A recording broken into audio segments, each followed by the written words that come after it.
Vaccination केंद्रों की संख्या बढ़ानी है तो उसको भी बढ़ाएं। पहले एक बार देखें कि हम 11 से 14 अप्रैल किस प्रकार से चीजों को मोबिलाइज कर सकते हैं। एक अचीवमेंट का सेटिस्फेक्शन मिलेगा, वातावरण बदलने में बहुत काम आएगा। और मैं भारत सरकार को भी मैंने कहा हुआ है कि जितनी मात्रा में हम वैक्सीनेशन पहुंचा सकते हैं पहुंचाने का प्रयास करें। हमारा प्रयास यही होना चाहिए कि इस टीका उत्सव में हम ज्यादा से ज्यादा लोगों को वैक्सीनेट करें, और वो भी एलिजिबल वर्ग को। मैं देश के युवाओं से भी आग्रह करूंगा कि आप अपने आसपास के भी 45 साल के ऊपर के जो लोग हैं उनको वैक्सीन लगाने के लिए मदद करिए। मेरी नौजवानों से विशेष अपील है, आप हेल्दी हैं, सामर्थ्यवान हैं, आप बहुत कुछ कर सकते हैं, लेकिन अगर मेरा देश का नौजवान कोरोना के जो एसओपीज हैं, जो प्रोटोकॉल्स हैं, डिस्टेंस मेंटेन करने वाली बात है, मास्क पहनने वाली बात है, अगर मेरा देश का नौजवान इसको लीड करेगा तो कोरोना की कोई ताकत नहीं है कि मेरे नौजवान तक पहुंच जाए। हम पहले इस प्रिकॉशन को नौजवानों पर बल दें। नौजवानों को वैक्सीन के लिए जितना हम मजबूर करना चाहते हैं उससे ज्यादा उसको प्रोटोकॉल के लिए प्रेरित करें। अगर हमारा नौजवान इसको बीड़ा उठा लेगा, खुद भी प्रोटोकॉल का पालन करेगा, औरों से भी करवाएगा, तो आप देखिए वही स्थिति जैसे हम एक बार पीक पर जाकर के नीचे आए थे, दोबारा हम आ सकते हैं। इस विश्वास के साथ हम आगे चल सकते हैं। सरकार ने एक डिजिटल व्यवस्था बनाई है जिससे लोगों को वैक्सीन में मदद मिल रही है, और बहुत अच्छा अनुभव सब लोग लिखते भी हैं कि भाई मुझे बहुत अच्छा अनुभव रहा। लेकिन इस डिजिटल व्यवस्था से जुड़ने में जैसे भी परेशानी आ रही है, जैसे गरीब परिवार हैं उनके लिए टेक्नोलॉजी का समझ नहीं है, मैं नौजवानों से कहूंगा ऐसे परिवारों को मदद करने के लिए आप आगे आइए। हमारे एनसीसी हो, हमारे एनएसएस हो, ये हमारे राज्य के जो सरकार की व्यवस्थाएं हैं उनको हम काम में लगाएं ताकि लोगों को थोड़ी मदद मिले। हमने इसकी चिंता करनी चाहिए।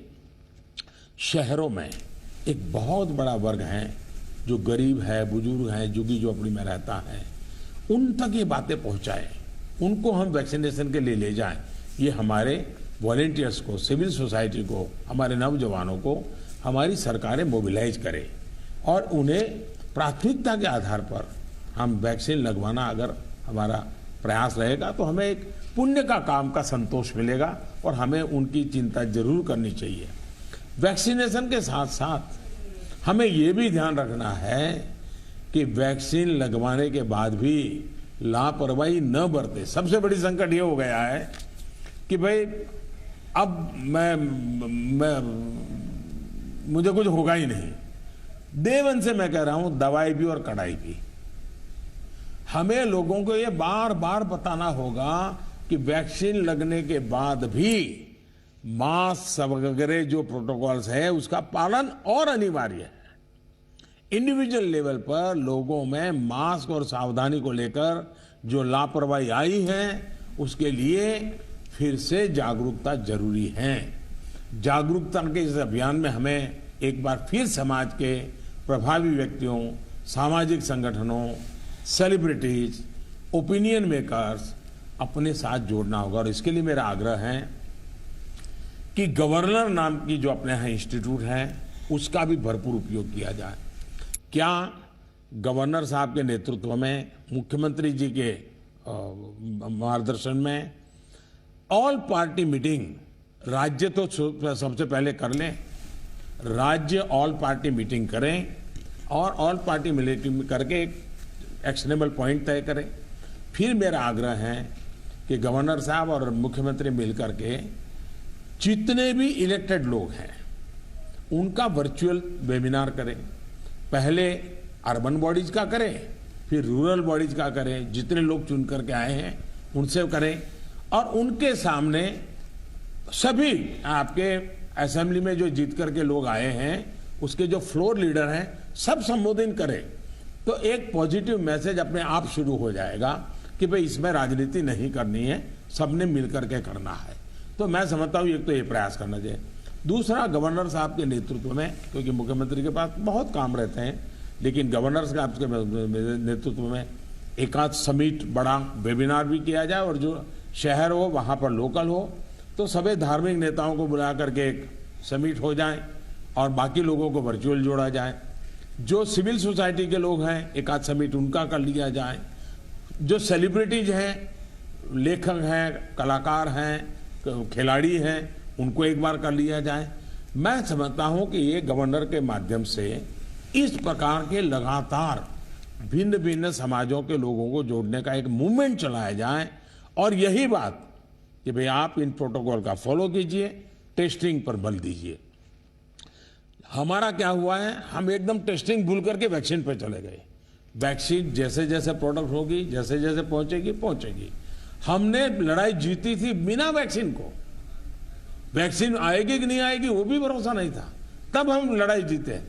तो आज हमें इस प्रकार से भयभीत होने की कोई जरूरत नहीं है, लोगों को भयभीत होने नहीं देना है।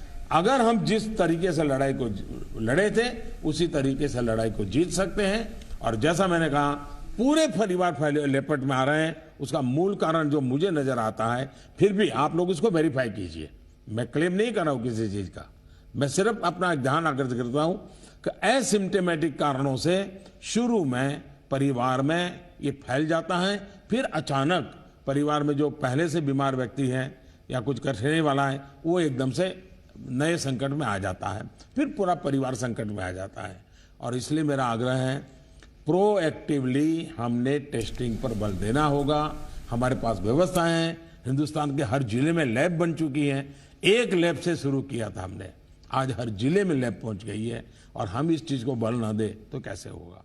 इसलिए मेरा आग्रह है, जहां तक राजनीति करना न करने का सवाल है, मैं तो डे वन से देख रहा हूं, भांति भांति के बयानों को झेल रहा हूं, लेकिन मैं कभी मुंह खोलता नहीं हूं, क्योंकि मैं मानता हूं ये हिंदुस्तान के लोगों की सेवा करना पवित्र हमारा जिम्मेवारी है। हमें ईश्वर ने इस समय ये कठिन परिस्थिति में सेवा करने का जिम्मा दिया है, हमने इसको निभाना है। जो राजनीति करना चाहते हैं वो कर ही रहे हैं, उनके लिए मुझे कुछ कहना नहीं है, लेकिन हम सभी मुख्यमंत्री अपने राज्य के सभी दलों को बुला करके, सभी प्रकार के लोगों को साथ रख करके अपने राज्य में स्थिति को बदलने के लिए आगे आएंगे। मुझे पक्का विश्वास है इस संकट को भी हम देखते ही देखते पार करके निकल जाएंगे। फिर एक बार मेरा यही मंत्र है, दवाई भी और कड़ाई भी। इस विषय में कोई कॉम्प्रोमाइज मत कीजिए जी। मैंने पिछली बार भी कहा था कि आपको जुकाम की दवा ले ली और बार बारिश आ रही है, आप कहें मैं छाते का उपयोग नहीं करूंगा, ये नहीं चल सकता है। आपको अगर जुकाम हुआ है, दवाई ली है, ठीक हुए, तो भी अगर बारिश आ रही है तो आपको छाता रखना ही पड़ेगा, रेनकोट पहनना ही पड़ेगा। वैसा ही ये कोरोना एक ऐसी बीमारी है, जैसे हर प्रोटोकॉल में फॉलो करते इसको भी करना पड़ेगा। और मैं ये कहूंगा कि जैसे हमने पिछली बार कोरोना को नियंत्रित किया था, वैसे ही हम इस बार भी कर लेंगे। मेरा पक्का विश्वास है और मेरा आप पर भरोसा है। आप अगर इनिशिएटिव लेंगे, चिंता करेंगे और फोकस टेस्टिंग पे कीजिए। वैक्सीनेशन की व्यवस्था एक लंबे कालखंड के लिए है, जो निरंतर चलानी होगी, वो चलाते रहेंगे। आज बल हम इस पर दें, और जो एक टीका उत्सव एक ब्रेक थ्रू करने के लिए तय किया है, उस टीका उत्सव पर हम एक नई सफलता प्राप्त करें। एक नया विश्वास पैदा करने के लिए एक छोटा सा अवसर काम आ सकता है। मैं फिर एक बार आपके सुझावों की प्रतीक्षा करूंगा। बहुत बहुत धन्यवाद।